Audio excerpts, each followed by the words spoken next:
Карачы мезгилдин көлүктүгүн эжекем куттуу жашка толду бүгүн. Кааларыбыз, тилерибиз, арнарыбыз куттуу болсун бүгүнкү туулган күнүңдө. Баткен облусуна караштуу Бужум айылынын тургуну ардактуу эжекем Галимбетова айым Гүлдү 54 жаш кутман курак өздүк майрамы менен куттуктайбыз. Гүлдөрдүн назиктигин тартуулаймын, түгөнбөгөн бакыт таалай каалаймын. Жашоонун булагы деп эсептелген чын ден соолук, узун өмүр тилеймин. Гүлдүн кызылын, турмуштун кызыгын каалоо менен биргеликте ар дайым жүзүңүздөн күлкү, жүрөгүңүздөн ыйман кетпешин каалаймын деп Москвадан сиңдиси Бактыгүл куттуктайт.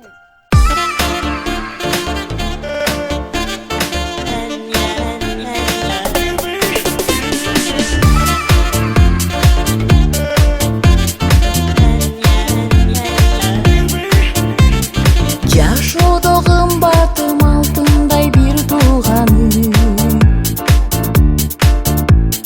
ар дайым амандык жараткандан сурарым. Сый менен толтуруп тагдырдын бул барагын, сырдашып